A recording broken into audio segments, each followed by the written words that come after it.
Through the gradual evolution of thinking, humans have developed a tendency to overthink. This overthinking includes unnecessary and often non-existent problems that arise when lying awake at night, generating a great deal of unhappiness. Unfortunately, many people are unaware that a significant portion of their unhappiness stems from unnecessary negative and destructive thoughts. Eckhart Tolle teaches that the first step towards mindfulness is recognizing the constant voice in our heads that comments on our lives and surroundings. This inner dialogue, commonly known as self-talk, can be experienced in various ways, such as speaking to oneself in the first or second person. The realization that this voice exists and is mostly silent forms the initial awakening, where individuals discover that others who speak aloud in similar ways may be labeled as insane. However, the distinction between internal and external self-talk is not significant. Individuals often engage in mental muttering within their minds, replaying past events and worrying about the future. The body responds to these thoughts as if they were actual events, triggering emotions such as fear and anxiety. Prolonged engagement in this type of dysfunctional thinking can impact physical health and the body's ability to fight disease. The connection between one's mental state and overall well-being is increasingly recognized, even within mainstream medicine, which previously focused solely on individual symptoms and specialized organs. To prioritize holistic health, it is crucial to acknowledge and observe the self-talk that occurs in the mind. Interestingly, for many individuals, this self-talk tends to be more negative than positive. While positive experiences are not as conducive to prolonged thinking, negative events can fuel extensive and unproductive mental activity. Recognizing this tendency and its impact is essential for cultivating mindfulness and reducing unnecessary mental stress. For many individuals, life unfolds in a predominantly negative mental state.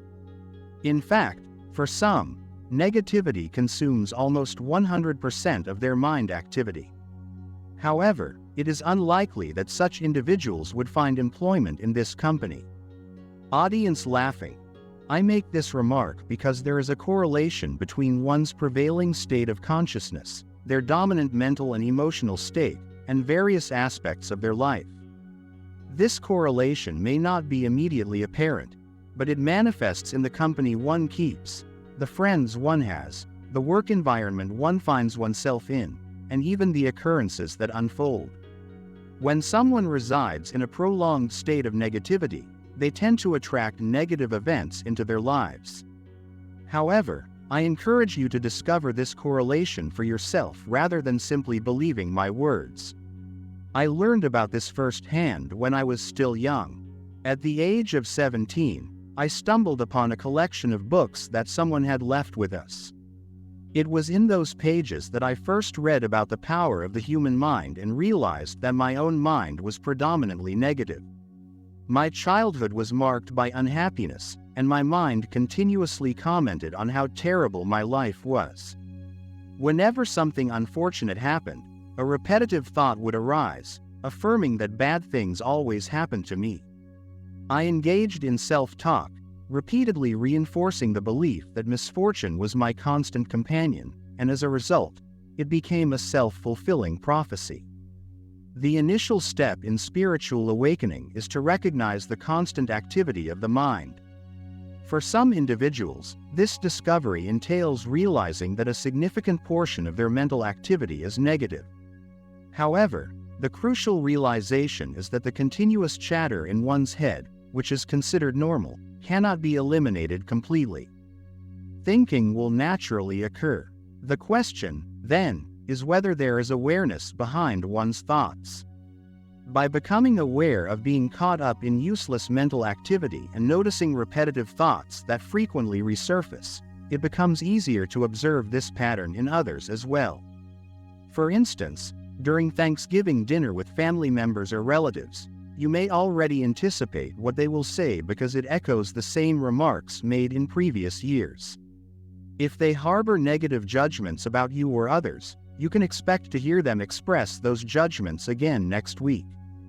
It is simpler to recognize repetitive thought patterns in others than in oneself.